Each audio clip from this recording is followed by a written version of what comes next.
nice to have you here. Thank you for coming.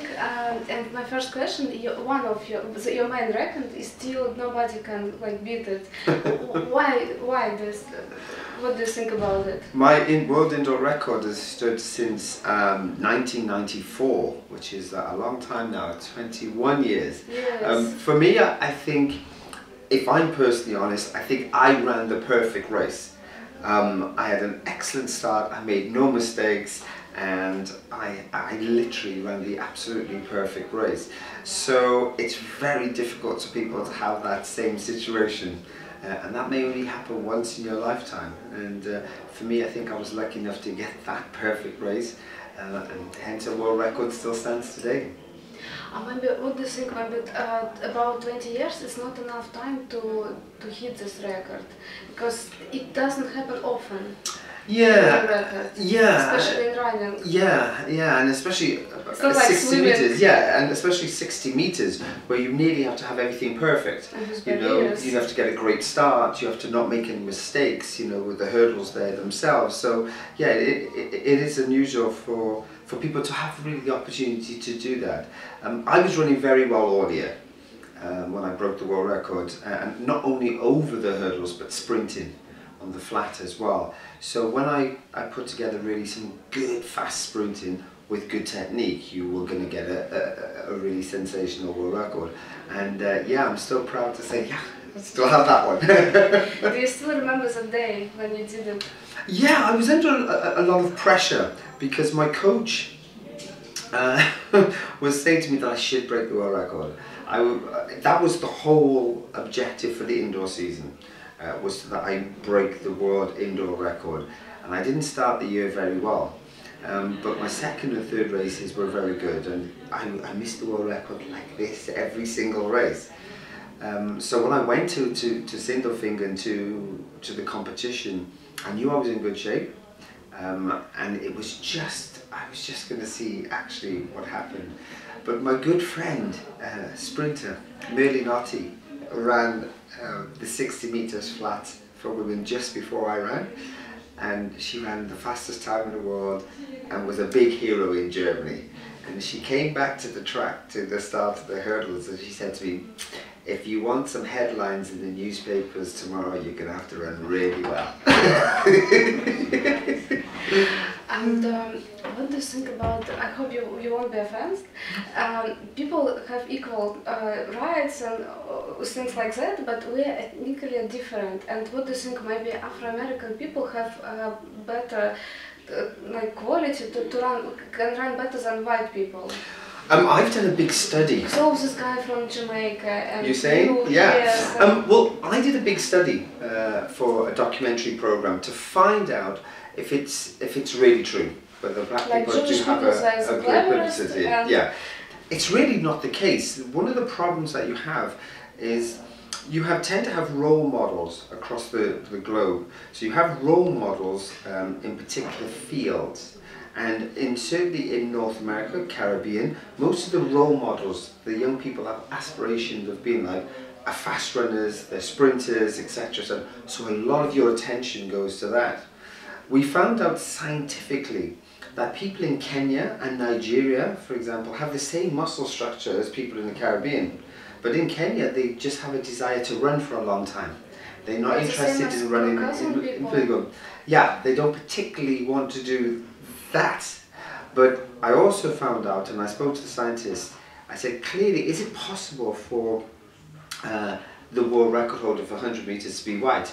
And he said to me, the world record 100 meters holder could be from Iceland, have blonde hair and blue eyes. It's got nothing to do with anything else. The possibility is there. So, do white people have a chance to be as good as Usain Bolt and Absolutely, absolutely. There's no particular reason apart from, you know, the way you approach the event mentally from a young child. Because if you have the makeup to do it, you know, structure-wise, which I think the statistic is 88% of white Caucasian Europeans have the same fast twitch muscles as we have. But maybe 88%. It's not only about muscles, it's something I don't know, inside. Yeah, for the brain. For the brain. What makes you think? So it's what you have a desire to do something, and if you have the desire to do something and you have the ability to do it, you will do it. There's no doubt about it. In the Western world, I think you have so many different choices, and I think the fact that your choice is so diverse, you get pulled away from what you were really possibly capable of doing.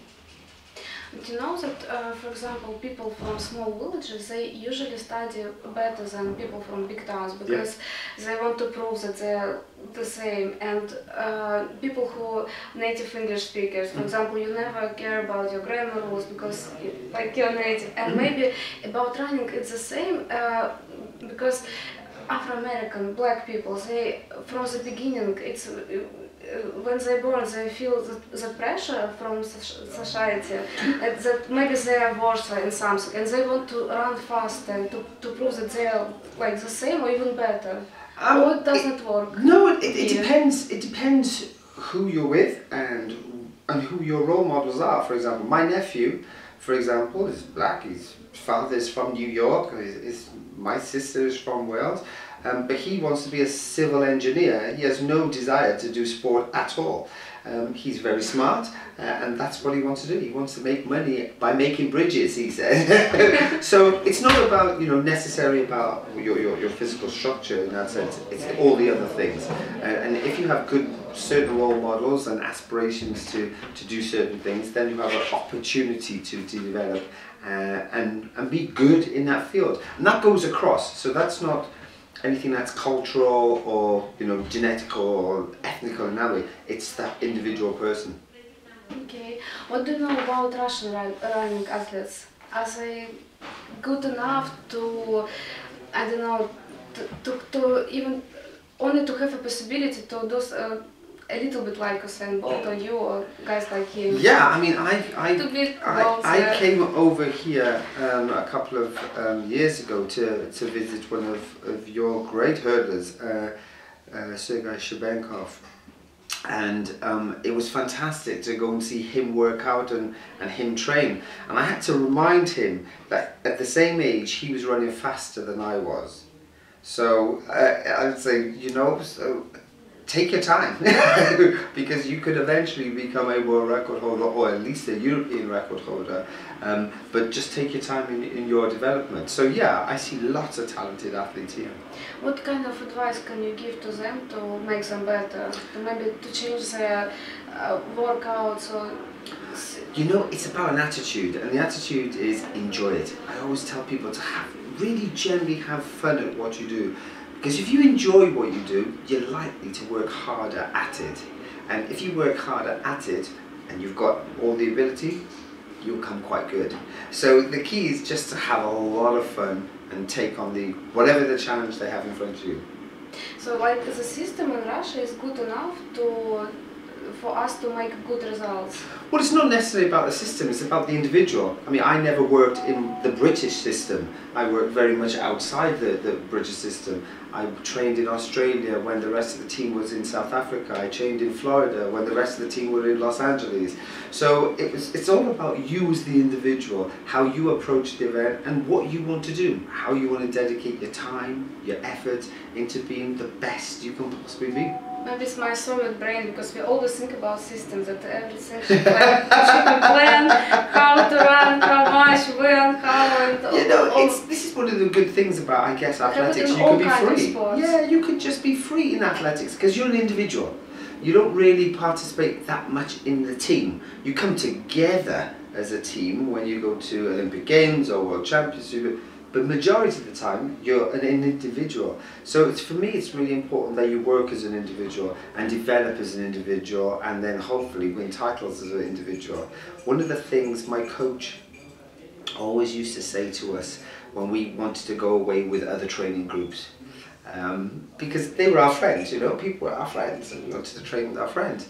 And he always used to say to us, does Manchester United go away with Chelsea and train? And I was like, no, they don't. He said, well, there you go. That's true. And буквально 2 минутки, ладно? Уже 2 минутки не Ну, получится. один вопрос. Давай один And, вопрос. what can you advise to us, ordinary people, about running? I think it's not the most popular kind of workout now. People usually do Pilates, fitness, swimming. Do you know, human bodies are designed to run. I always tell people that, you know, we're not designed really to move quite quickly. We're designed to run for a long time. So it's something you can get better at by practice, and it's easy. Running is something that only you get the benefit from. You can put your music on, you can get lost in music, and just go. It doesn't matter how far you go. You could go one day 1 kilometer, the next day you could go 10.